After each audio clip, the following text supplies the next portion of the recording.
जितना भी परिग्रह इकट्ठा करूंगा, जितना भी धन द्रव्य इकट्ठा करूंगा, वो मेरे लिए ही घातक बनेगा, दूसरों के लिए नहीं बने। बेटा होगा तो बेटे के आके उसके भाग्य में होगा तो पता नहीं भगवान कहां से दे देगा। उसकी भाग्य का होगा तो उसे पता नहीं कहां से मिल जाएगा और किस रास्ते से उसके पास में पहुंच जाएगा, वो उसके पास पहुंच जाएगा। ध्यान रखना। और बेटी के भाग्य का होगा तो बेटी जब घर से विदा होगी तो तुम्हारे घर से भी लक्ष्मी जाना प्रारंभ हो जाएगी, क्योंकि वो बेटी के भाग्य का था, बेटी के साथ में चला गया। तुम व्यर्थ में चिंताएं करे पड़े, व्यर्थ में अपने पीछे बीमारी लगा रखी हो, व्यर्थ में अपने आप के अंदर में टेंशन पाल करके रखी हो, नींद की गोलियां खा खा के परेशान हो। एक तो रक्षा करने की भाव से टेंशन रहती है, दूसरी कब आएगा, कैसे जुड़ेगा, किधर से आएगा, कैसे कमाएंगे, कैसे मुनाफा हमारा ज्यादा होगा, उस चिंता से हमारे यहाँ टेंशन बनी रहती, उसकी वजह से गोलियां खाते हैं। दोनों तरफ से गोलियां खा रहे हो, एक तो आने की गोलियां खा रहे हो और एक रखने की गोलियां खा रहे हो। रखते समय भी टेंशन बनी रहती, पता नहीं चोरों का डर लगा रहता है। और आजकल तो चोरों का छोटो गवर्नमेंट का डर लगा रहता, कब्जा के रेट पाड़ने की पता नहीं चलता ना, दर लेके चलेगा बनते बनेगा। तो ये सब चीजें का व्यवस्था क्यों हम अपने मस्तिष्क में ये सब कुछ पाल, हम अपने आप को किंचन भावों से समझें, मैं अकिंचन भाव को जान ले। और जब तक तुम अकिंचन भाव को प्राप्त और नहीं, आज नहीं तो कल होना ही पड़ेगा, आज नहीं तो कल होना ही होना पड़ेगा। आप ध्यान रखो, आज तुम दिगंबर नहीं बन पाते, आज तुम दीक्षा लेने से डरते हो, आज तुम व्रत नियम संयम लेने से डरते हो, ध्यान रखो दिगंबर अवस्था आपको धारण, अब जब अंतिम में मरोगे तो जब तुम्हें जलाया जाएगा तो तुम्हारे शरीर पर कपड़े भी सब उतार लिए जाएंगे। तो किससे पहले ही हो जाओ ना, उतारे जाएंगे कि नहीं? हाँ, आपके वस्त्र साथ में जलाए जाते हैं कि आपके साथ में जब अग्नि संस्कार किया जाता है तो आपके साथ में आपके जो वस्त्र हैं वो भी जलाए जाते हैं क्या? उठा करके एक तरफ रख दिए जाते हैं। तो इससे पहले तुम्हारी आत्मा निकल जाए, उसके बाद तुम्हें दिगंबर होना पड़े, इससे अच्छा है कि हम पहले ही दिगंबर बन जाए, कम से कम अपने जीवन का कल्याण तो हो जाएगा, अपने अंदर में पुण्य का संचय तो हो जाएगा। कल चौके में एक अंकल जी हमारे आए थे, बड़े बहुत प्यारे थे, सबको बहुत नियम देते हैं, लेकिन मुझसे जब नियम देने की बात करी, सबको नियम देते हैं,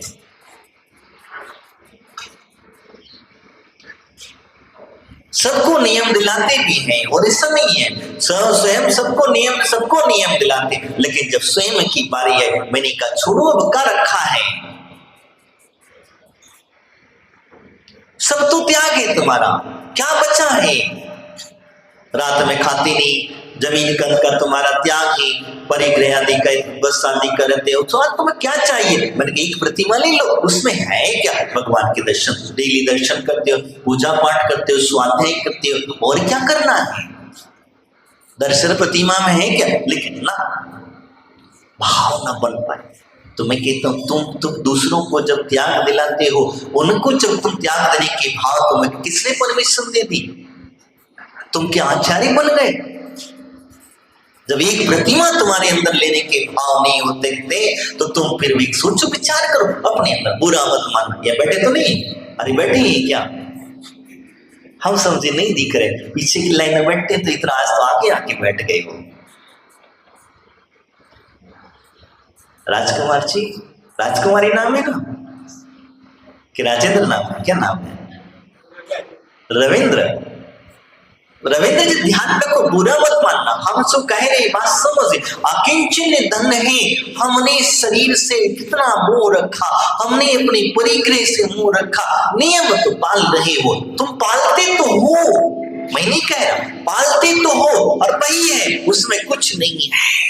बस इतना सा ही है कि भगवान चंद्र के दर्शन करना कर बगैर तुम्हारा पहले नियम है,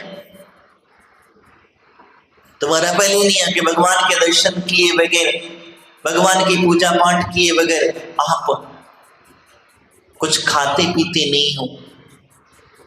और जब खाते पीते नहीं हो तो दर्शन प्रतिमा में है क्या? कुछ नया थोड़ी ना है। दर्शन प्रतिमा के अंदर में कोई नया नहीं है। आप बंधन में बंध जाओगे, आपके जीवन का कल्याण गुरु कुछ आपको देना चाहते हैं तो ले लेना चाहिए, सहर्षता से ले लेना चाहिए, क्योंकि गुरु जब भी कुछ देते हैं तो जीव के कल्याण के लिए ही देते हैं। किसी के लिए भी दें वो है, तुम ध्यान रखना, तुम जादू की पुड़िया नहीं देंगे। जादू की पुड़िया लेने के लिए तो सब आगे हाथ कर लेंगे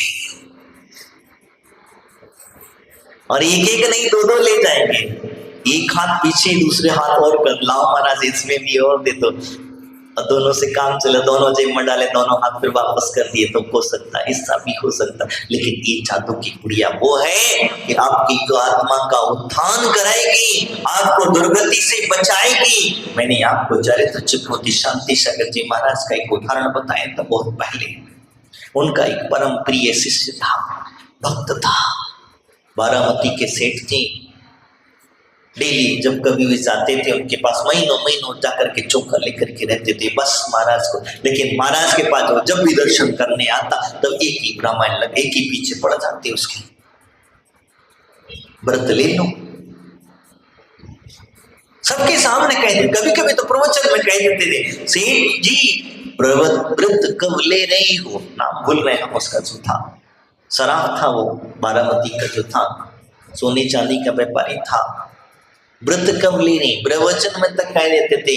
कभी कभी उनको वहां पर बड़ा अंदर से शर्मिंदगी होती, वो कहते बड़े महाराज जी पीछे ही पड़ गए। तो वो क्या होता, दोनों में ज्यादा मिलना जुलन ज्यादा था, जला में बैठा जुलन चलती, तो उन लोगों में क्या था, ज्यादा प्रेम था। और प्रेम होने के नाते अब एक दिन तो क्या हुआ, महाराज पीछे पड़ गए, मैं आहार नहीं करूंगा, तू व्रत ले। अब तो फंस गई गाड़ी, अब आहार नहीं करूंगा बोले तो मैं आहार को नहीं उठूंगा, जब तक तू व्रत नहीं लेगा तब तक मैं आहार को नहीं उठूंगा। तो बोले अब फंस गई गाड़ी। तो बोले अब एक बात बताओ महाराज जी मुझे, गुरुदेव बोले कि आप रोज रोज मेरे पीछे पड़े हुए हो, क्यों लेना चाहते हो?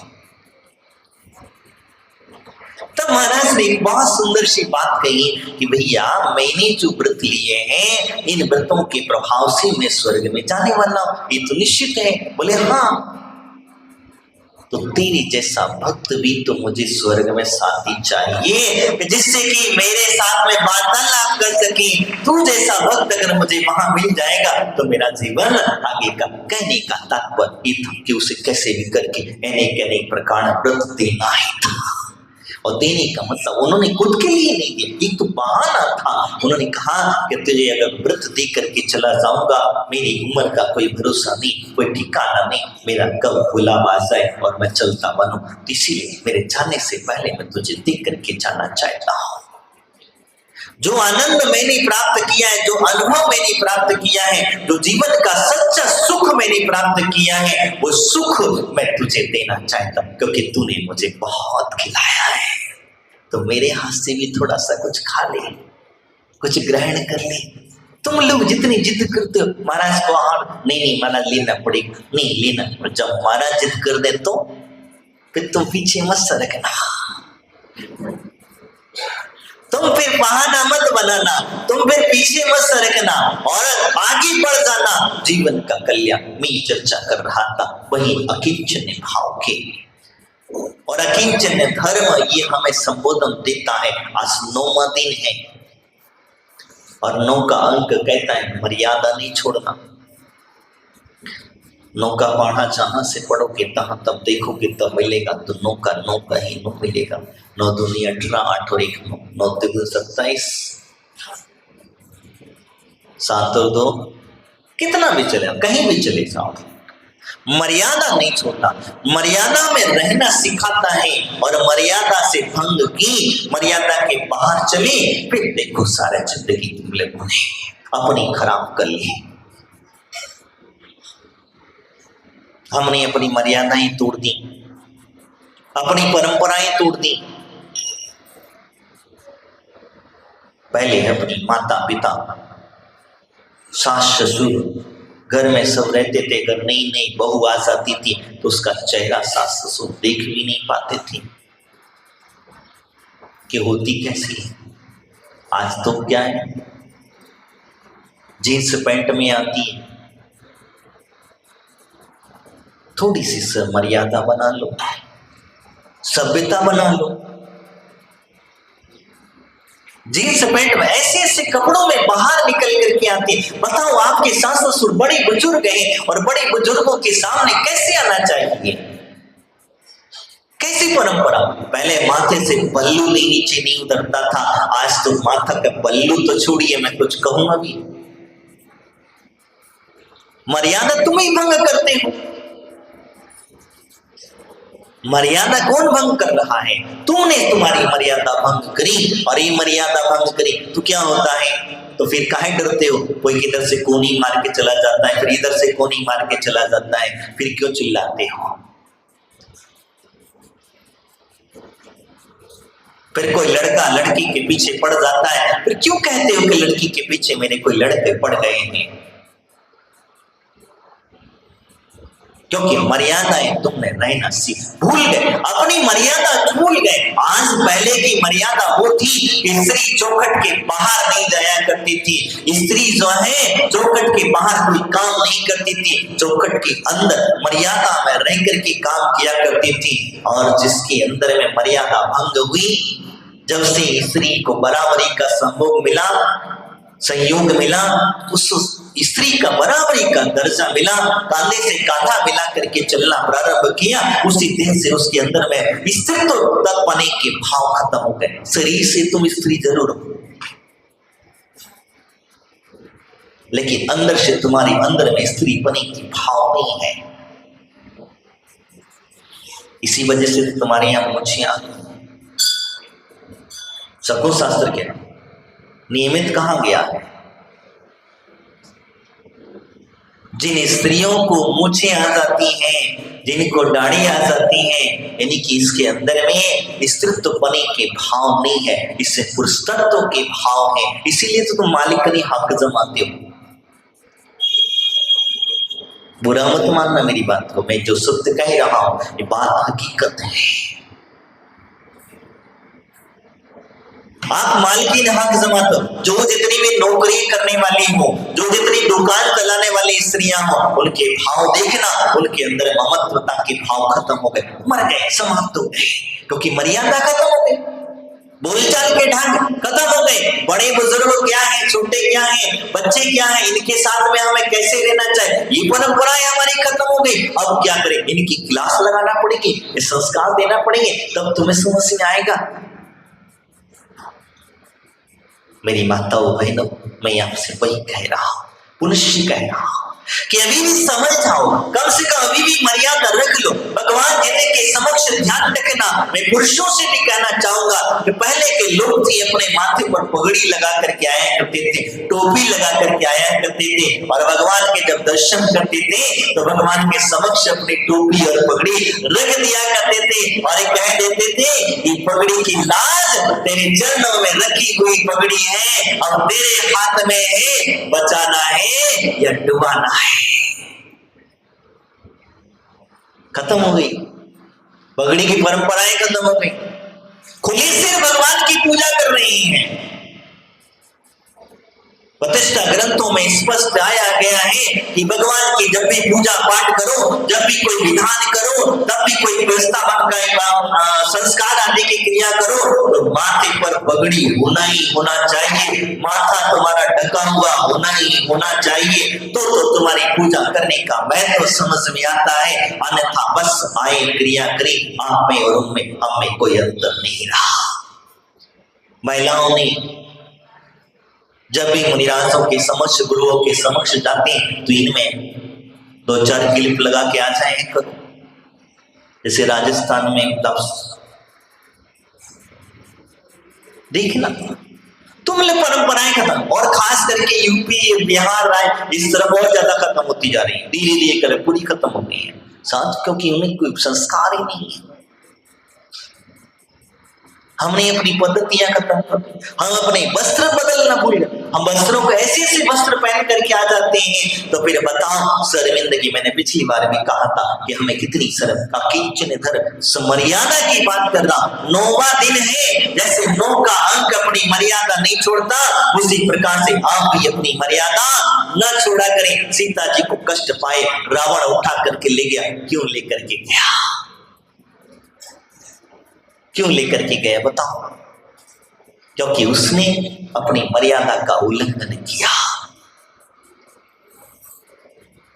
उसने अपनी मर्यादा का उल्लंघन किया। और मर्यादा का उल्लंघन यानी कि जो लक्ष्मण रेखा खींच रखी थी, बस उसका उल्लंघन किया, और उस उल्लंघन का परिणाम हुआ कि रावण उसे हरण करके ले गया। रावण की ताकत नहीं थी मर्यादा के अंदर घुस जाने की, भले ही वो 3 खंड का अधिपति हो, उसके अंदर में सामर्थ्य नहीं थी कि वो लक्ष्मण रेखा को उल्लंघन करके अंदर जा सके, अंदर पहुंच सके, और उसने मर्यादा लांगी तो लक्ष्मण रामचंद्र जी को सॉरी रावण उसे लेकर के चला गया। तो तुम्हारे साथ भी कोई दुर्घटनाएं घट जाए तो इसमें कोई बड़ी बात नहीं है, कोई बड़ी बात नहीं है, क्योंकि दुर्घटना घटाने के पीछे रीजन तुम स्वयं बनते हो। तुम्हारे अंदर में स्वयं के संस्कार खत्म हो गए। पहले की हमारी बहनों की बहुत लंबे बाल हुआ कर, आज तो हमारे इतने सी बच गई के लोगों की तो चोटियां ही उड़ गई। इसलिए जितने तुम जो मंडी खोल कर रहते हो ना, इसी वजह इसका परिणाम है। सत्य कह रहा हूं, तुम लोगों को हंसी लग रही है, हाँ इसी के परिणाम है। तुमने तुम्हारी सभ्यता बेच दी, तुमने तुम्हारे संस्कार बेच दिए, और यही कारण है कि इसी वजह से तुम्हारे शरीर के अंदर में जो सिर पे जो बाल पहले लंबे रहते थे, आज तो खत्म। कई लोग तुम्हारी माताएं तो ब्यूटी पार्लर, कौन सा पार्लर होता भगवान जाने, उसमें जा करके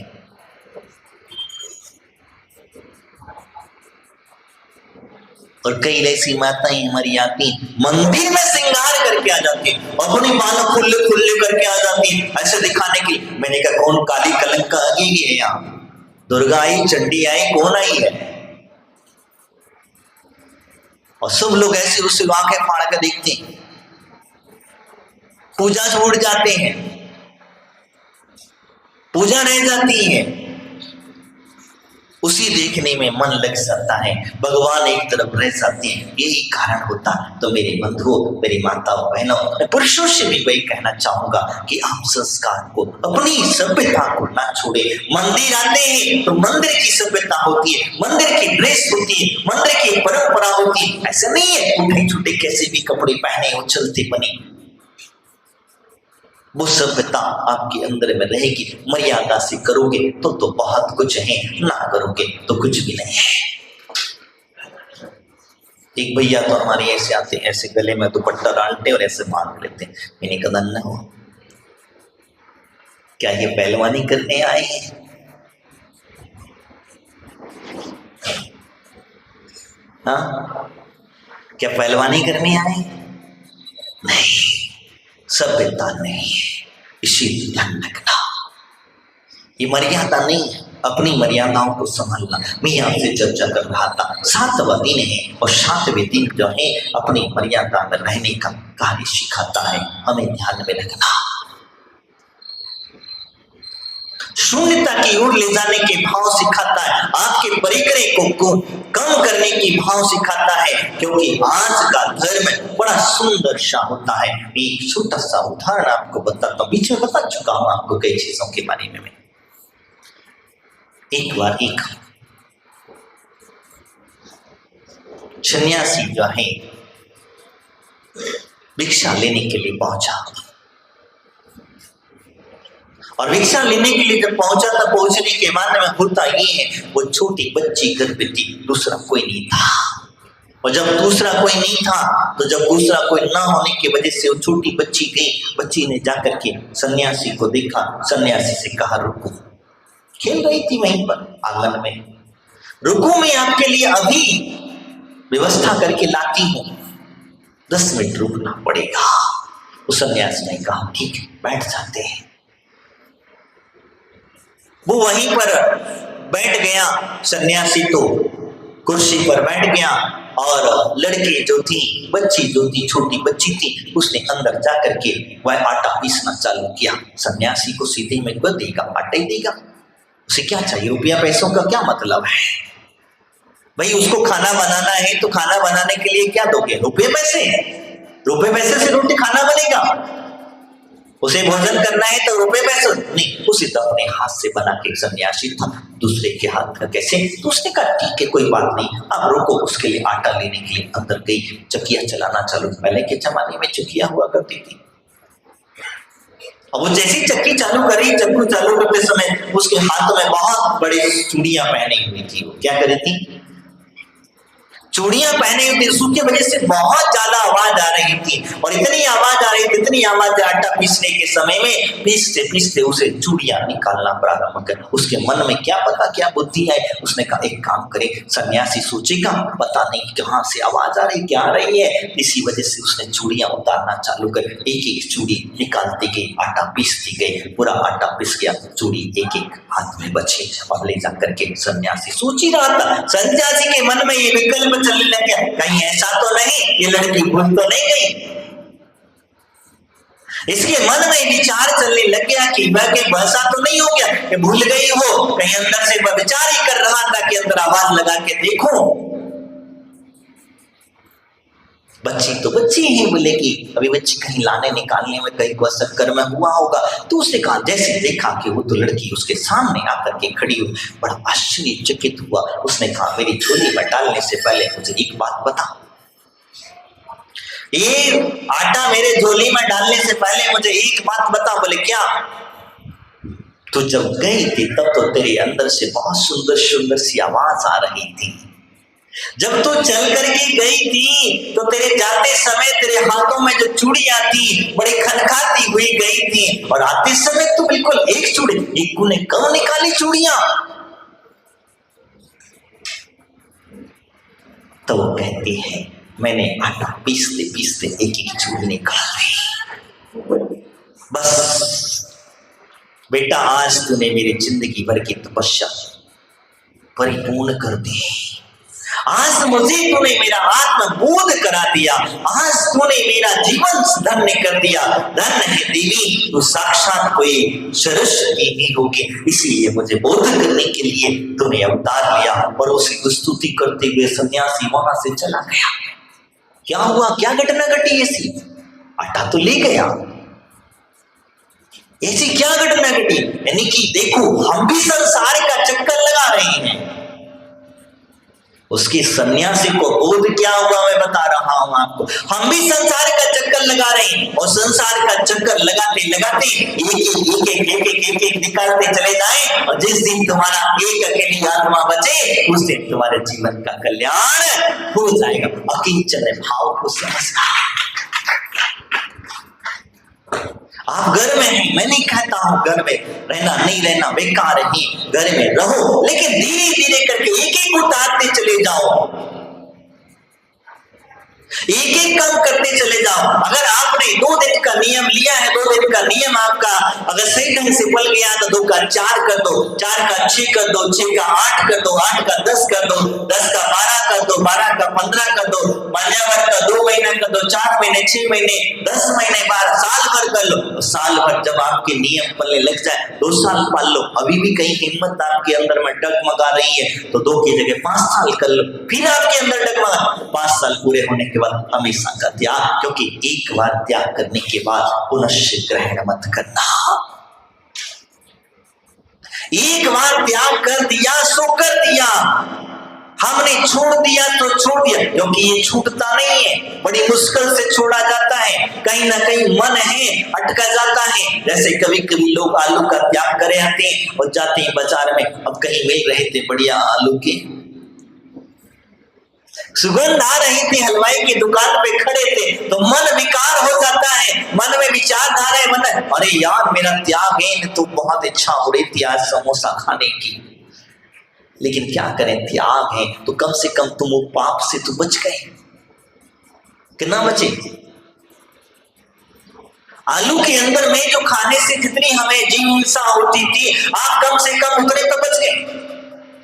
आपका नियम हो जाएगा कि नहीं मैं घर में इतनी बर्तन रखूंगा, इससे ज्यादा नहीं रखूंगा। आपको पता है कहीं कहीं ले जाने के भाव बन जाए तो कहेंगे अरे अभी मेरे घर में इतनी बर्तन पहले ही रखी वाले हैं, अब इसके ऊपर कैसे लगाऊं? तो कम से कम तो पाप से बच जाओगे।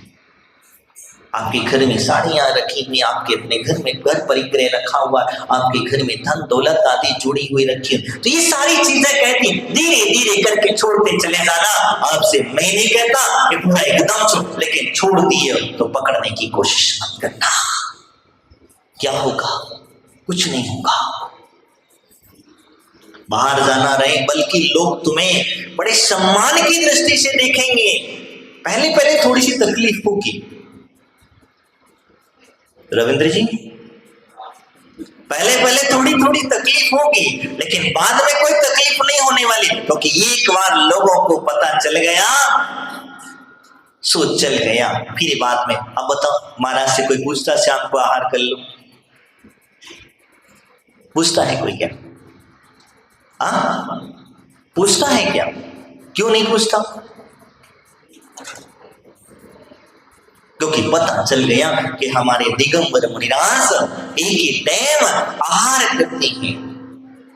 पता चलने के पता नहीं चलता तो भले जो लोग होते हैं मिथ्यात्वी लोग होते हैं, दूसरे जाति के लोग होते हैं, उन लोगों को पता नहीं होता तो पूछ लेते हैं महाराज के लिए कुछ लाएं क्या, दूध लाएं क्या, फल लाएं क्या, फ्रूट लाएं क्या, ये लाएं क्या, वो लाएं, बेचारे वो पूछ लेते हैं। तुम पूछते नहीं हो? तुम किसी से क्यों नहीं पूछते? क्योंकि तुम्हें पता है बस यही चीज होती है। और जब तुम इसमें बंध जाओगे, तुम जब बंधन में बंध जाओगे तो फिर देखना उसका आनंद ही कुछ अलग हुआ करता है। और कर्म में टूटेगा तो कोई पूर्वार्ज कर्म का उदय आ जाएगा तो टूट जाएगा, और क्या फिर पकड़ लेना। घबराते क्यों? कोई नियम आप लेते हो, त्याग करते हो, टूट जाता है तो घबराते क्यों हो? फिर पकड़ लेना। पहले 2 दिन 4 दिन का लिया था, फिर 8 या 15 दिन का और डबल पकड़ लेना। मन को बस में करने का सबसे सही आसान सही रास्ता है। और स्वाध्याय अगर करते हो तो मैं कहता हूं स्वाध्याय का सबसे बड़ा सार यही है। नहीं तो फिर तुम्हारी मर्जी, पढ़ना पलटते रहो, पढ़ते हो, फाड़ फाड़ करके पूरे ग्रंथ फाड़ डाले, फिर भी तुम्हें अपनी आत्मा वस्तु की खबर नहीं, अपनी संसार के अपने आप की खबर नहीं, अपने जीवन के कल्याण की भाव नहीं है, तो फिर आपका स्वाध्याय करना और ना करना एक बराबर है। आपके जीवन का सार यही है, क्योंकि स्वाध्याय को परम तपा कहा गया है। और परम तपा का मतलब यही होता है 100 अध्याय स्वयं का अध्ययन करना। क्या करना? शास्त्र का अध्ययन नहीं, स्वयं का अध्ययन करना। और मैं कहता हूं तुम्हारे पास शास्त्र हो या ना हो, जब स्वाध्याय करने का नियम है तो बस कुछ मत करना, अपने अंदर की सुबह से लेकर के शाम तक की कमियां खोजने लग जाना। आपका स्वाध्याय अपने आप हो जाएगा। शुभ और अशुभ, अच्छे और बुरी कर्म को देखने लग जाना। अपने अंदर झांक करके देख लेना कि मैं सही कर रहा हूं या गलत, सही चल रहा हूं या गलत। मैंने पूजा तो बहुत कर ली, लेकिन अब मुझे स्वयं की पूजा कराने का समय आ गया है। रविंद्र जी ध्यान रखना, पीछे नहीं छोड़ने वाला हूं।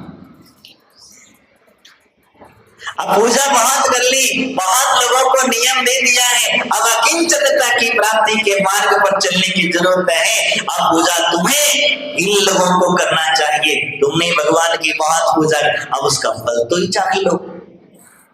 लोग तुम्हारी पूजा करें, लोग तुम्हें सम्मान दें, तो ऐसा भाव रखना। मैं आपसे चर्चा कर रहा था उस अकिंचनी भाव के, तो वो लड़की ने उस सन्यासी को दे दिया, मंत्र दे दिया, ऐसा मंत्र दे दिया। वही मंत्र मैं आपको बता रहा हूं। वो मंत्र क्या था? एक एक करके छोड़ते चले जाना, और एक एक करके छोड़ते चले जाओगे, अंत में बचेगा एक अकेला, एक अकेली आत्मा। क्या बचेगी? एक अकेली आत्मा, और एक अकेली आत्मा जहां अकेली बची वहां समझ लेना आपने सब कुछ जान लिया। किसी ने कहा भी है कि वास्तविकता में कहा जाता है, कोई कहा जाता है कि एक जाना में सो सर्व जाना में, और सर्व जाना में सो एक जाना में। जो व्यक्ति एक को जानता है वो सर्व जगत को जान लेता है। तीर्थंकर तुम्हारे भगवान ने सारे जगत को नहीं जाना, तुम ध्यान रखना, मैं तुमसे कहने जा रहा हूं। तीर्थंकर भगवान ने सारे जगत को नहीं जाना, उन्होंने तो स्वयं को जाना, अपने आप को जाना, अपने आप को पहचाना, और उन्होंने अपने आत्मा को ही कल्याण में लगाया, और तू सारे जगत को नहीं जानने की जरूरत नहीं पड़ी। तुम जितनी ज्यादा लोगों से परिचित और परिग्रह, दो चीजों से हमेशा दूर रहना। परिचय और परिग्रह, इन दो चीजों से हमेशा दूर रहना, क्योंकि परिचय भी घातक है और परिग्रह भी घातक है। इसीलिए पहले ही कह दिया कि परिचय कभी मत देना। तुम परिचय देने पहुंच जाते हो, पला पला चंद का बेटा हो। परिचय जो है अपने कार्य से दिया जाता है, अपने काम से दिया जाता है, अपने स्वभाव से दिया जाता है। तुम्हें देने की जरूरत नहीं है, तुम्हें बोलने की जरूरत नहीं है, तो सामने वाला अपने आप समझ जाएगा तुम कौन हो और तुम्हारे कैसे भाव, कैसे परिचय चल। परिग्रह जो होता है, जितना जितना परिग्रह तुम जोड़ते चले जाओगे उतना उतना तुम्हारे जीवन में नुकसानदायक बनता चला जाएगा, दुख का कारण बनता चला जाएगा। मैं तुम्हें यहाँ कहना तो एक को जान लो, स्वयं को जान लो, सारे संसार विश्व को जान करके बहुत हो गया। और क्या मिला? तुमने अपने बेटे को जाना, अपनी पत्नी को जाना, बच्चों को जाना, परिवार को जाना, रिश्तेदारों को जाना, और न जाने किन को जाना, लेकिन जान जान करके परिचय बढ़ाते चले गए, लेकिन आत्मा को अभी भी नहीं जान पाए, स्वयं को अभी भी नहीं जान पाए। अभी भी आपके दीपक के नीचे अंधेरा ही अंधेरा है। दूसरों को तो प्रकाशमान करे, लोगों को ज्ञान बहुत दिया, लोगों को उपदेश बहुत दिया, लेकिन स्वयं को स्वयं का उपदेश दे लेना, जान लेना, यही जीवन का सार है। अकिंचन धर्म आपसे यही कहता है कि अपने जीवन में कुछ नहीं, मैं कुछ नहीं हूं, बस इतना ही समझ लेना। मैं कुछ नहीं हूं और ना मेरा कुछ है, और ना मैं किसी का करता धरता हूं, मैं ना ही किसी को पालने वाला हूं। आदि आदि के जो भाव हैं, इस दिन तुम्हारे समाप्त हो जाए, उस दिन अपने जीवन में अकिंचन धर्म को सार्थक कर लोगे, अपने जीवन का कल्याण कर लोगे। इसी भावनाओं के साथ बोले महावीर भगवान की, अचल गुरु श्री कृष्ण जी महाराज की, द्वादशांग सिंहवाणी माता की,